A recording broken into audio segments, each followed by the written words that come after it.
असलेल्या चौरसाकृती भूखंडाला प्रति मीटर रुपये 45 प्रमाणे एक पदरी तारेचे कुंपण. म्हणजे चौरस आकृती आहे, त्याची एक बाजू 90 मीटरची आहे. म्हणजे कोणाचा बाजू आहे? चौरसाच्या सर्व बाजू समान असतात म्हणून त्याच्या सर्व बाजू 90 मीटरच्या असतील.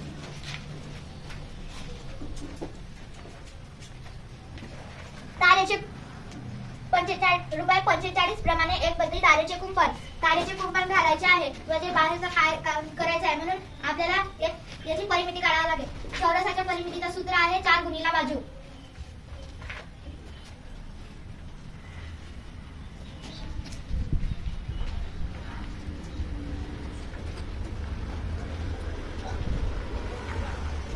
आता 90ची चौरसाची एक बाजू 90 मीटरची आहे म्हणून 4 गुणिला 90 बरोबर परिमिती 360 निघते. 360 प्रति मीटर रुपये 45 प्रमाणे म्हणजे 360 मीटर तार आहे, त्याचे तो किती रुपयाचा होईल ते काढायचा आहे. 360 गुणिला 45 बरोबर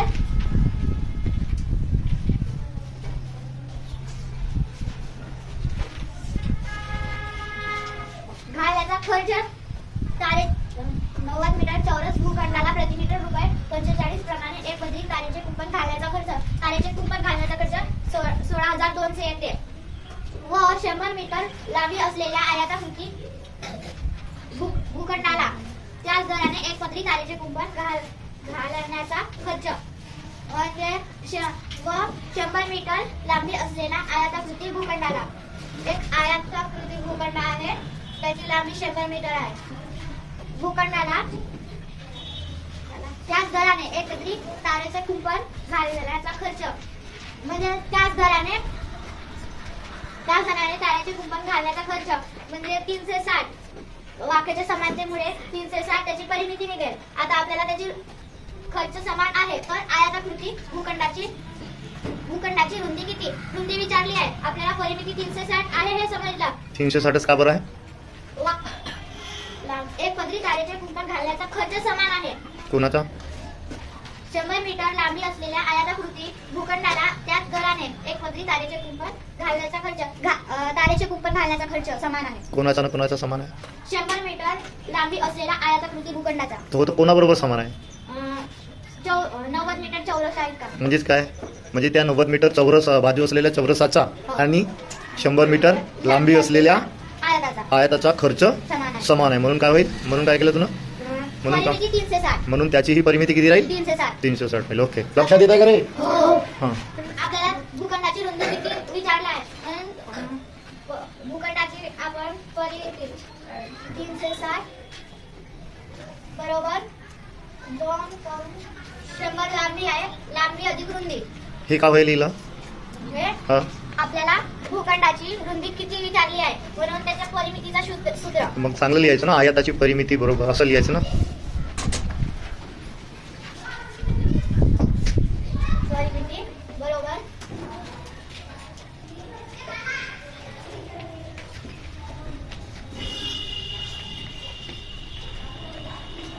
रुंदी. आयताची परिमिती 360 आहे. खर्च समान असल्यामुळे परिमिती सुद्धा समान आहे. लांबी 100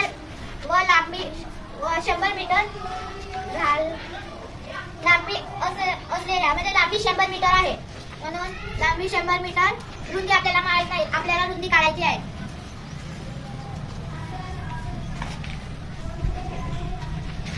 हा 2 गुणाकारात आहे, हा भागाकारात जाईल. 360 बरोबर 100 अधिक रुंदी त्यांची 180 यांचा भागाकार 180 येते. 180 बरोबर 100 प्लस रुंदी.